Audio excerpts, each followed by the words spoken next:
दोस्तों, आप सुन रहे हैं आचार्य चाणक्य द्वारा लिखी चाणक्य नीति का 5वां अध्याय।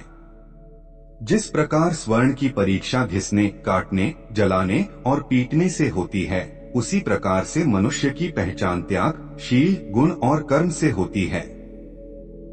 किसी चीज से तब तक भय करना चाहिए जब तक वह आपके सामने ना आ जाए। सामने आने पर उस भय पर बिना परवाह के प्रहार करना ही उचित है।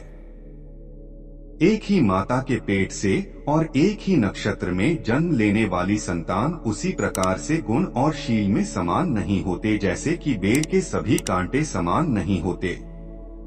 जिस विषय वस्तु की आकांक्षा नहीं है, वह उस वस्तु का अधिकारी नहीं है। यदि कोई व्यक्ति सौंदर्य प्रेमी नहीं होगा, तो वह श्रृंगार शोभा के प्रति उसकी आसक्ति नहीं होगी। वैसे ही जैसे चतुर व्यक्ति मधुर वचन नहीं बोल पाता और स्पष्ट व्यक्ति कभी धोखेबाज नहीं होता।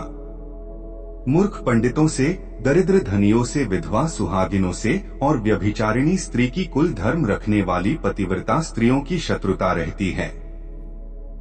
आलस्य से विद्या नष्ट हो जाती है, दूसरे के पास जाने से धन, बीज की कमी से खेती और सेनापति के ना होने पर सेना नष्ट हो जाती है। अभ्यास से विद्या, सुशील स्वभाव से कुल, गुणों से भला मनुष्य और क्रोध का पता आंखों से लगता है। अर्थ से धर्म की रक्षा होती है, निरंतर साधना से विद्या की, मृदु स्वभाव से राजा की रक्षा होती है और पतिव्रता स्त्रियों से घर परिवार की रक्षा होती है। वेद और पांडित्य को व्यर्थ कहने वाले, शास्त्र और उनके आचार पर व्यर्थ तर्क और विवाद करने वाले और शांत पुरुषों को अन्यथा कहने वाले इंसान व्यर्थ ही क्लेश उठाते हैं। दान दरिद्रता का नाश करता है, सुशीलता दुर्गति का और अज्ञान भक्ति और भय का नाश करती है।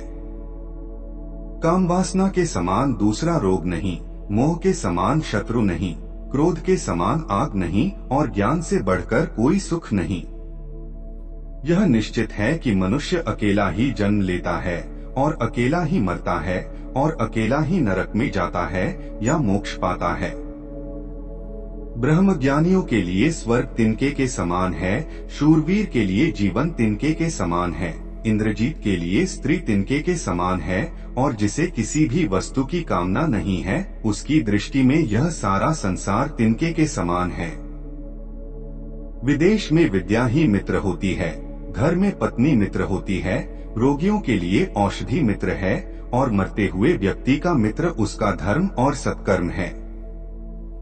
समुद्र में वर्षा का होना व्यर्थ है, तृप्त व्यक्ति का भोजन करना व्यर्थ है, धनिक को दान देना व्यर्थ है और दिन में दीपक जलाना व्यर्थ है।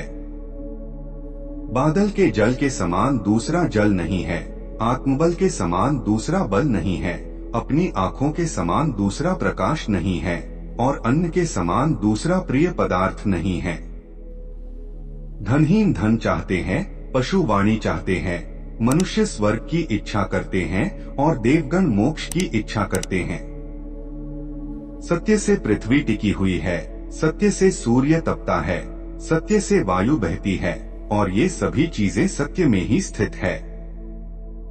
लक्ष्मी नित्य नहीं है, प्राण, जीवन और संपत्ति स्थिर नहीं है। इस अस्थिर संसार में सिर्फ धर्म ही निश्चल है, अर्थात स्थिर है।